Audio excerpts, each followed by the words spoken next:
Ce soir, nous célébrons la rentrée du barreau de Versailles. Nous venons mettre un point final à une année riche en rebondissements politiques, où les passions se sont endormies. Quelques règles nous ont été transmises, afin de discourir sur un ton moins passionné qu'à l'accoutumée.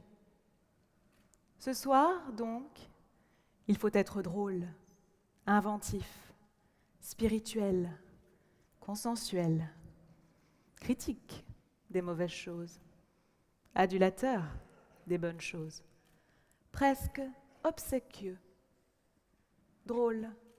Je l'ai déjà dit, non ? En un mot, le génuflecteur du politiquement correct et le dénonciateur des misères du monde. Je ne le veux pas. C'est maintenant qu'il faut clamer ses sentiments, défendre ses idées, avancer ses arguments, être un avocat.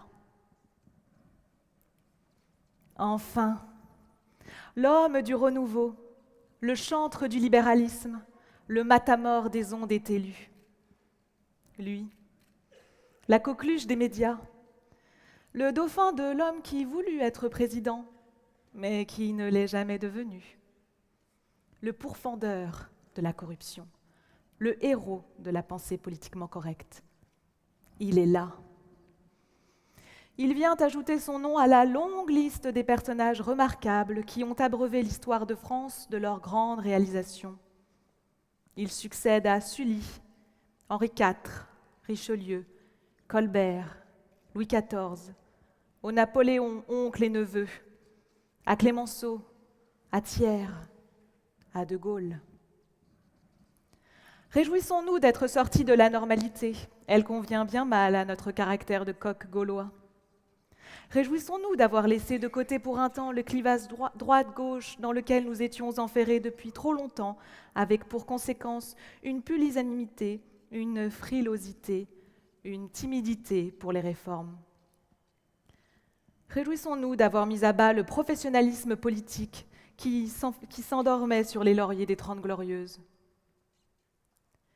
Il est temps de laisser faire Jupiter, qui en moins de 2 ans a conquis tous les indécis et un pays. Au son de l'Aude à la joie, il est arrivé tambour battant dans le pays des clochers faits de chapelles et de corporatisme. Réjouissons-nous. Mais tout se gâte. Passé la stature de sauveur, la réalité nous rattrape. Il veut être le réformateur.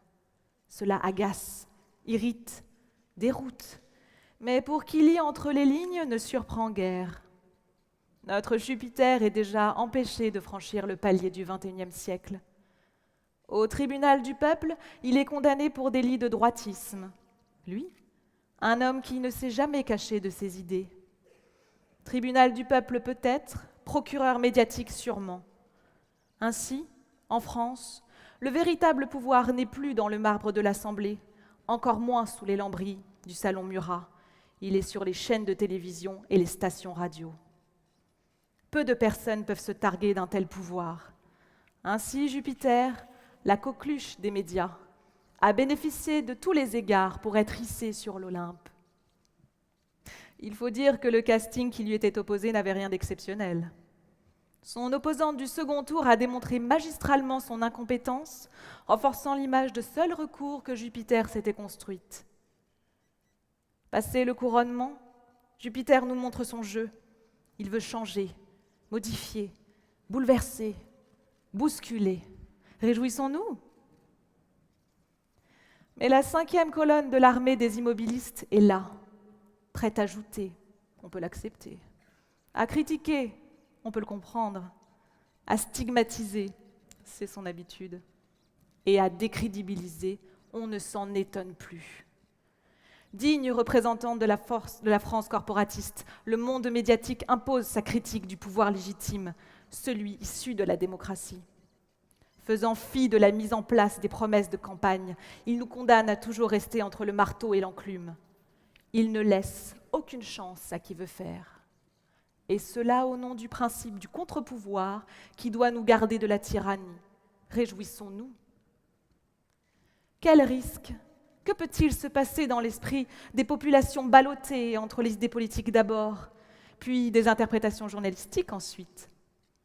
Qui vont-ils suivre? Difficile de ne pas être contaminé par la logorée uniforme des journalistes interchangeables sur un marché du PAF qui nous a démontré sa pleine efficacité concurrentielle, beaucoup moins sa qualité analytique. Mais c'est la loi du marché-monde qui va rapprocher les peuples.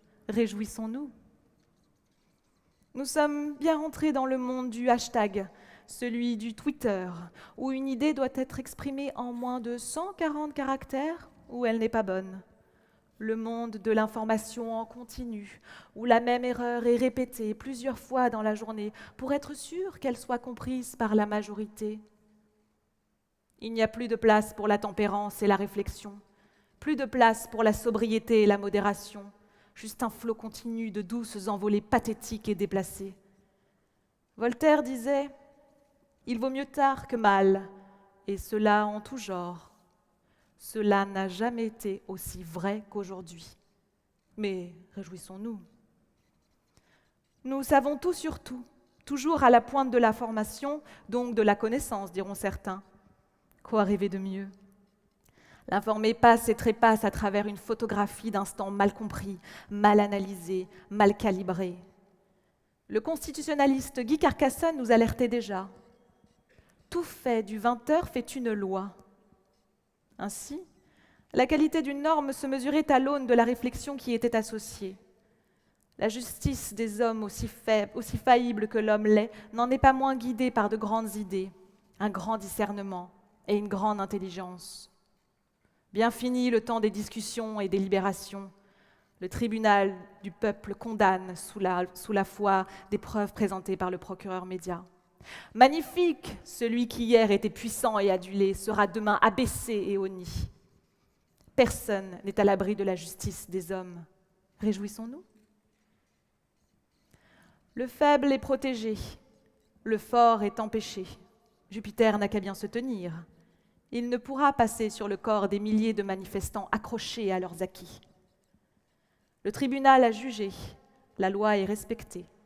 Jupiter doit y souscrire. Il ne pourra détruire ce qui a été sanctifié par la justice des hommes. Les médias ont dit, le peuple l'a entendu. Jupiter doit s'abaisser. Il ne pourra contrecarrer les volontés populaires. Méfions-nous.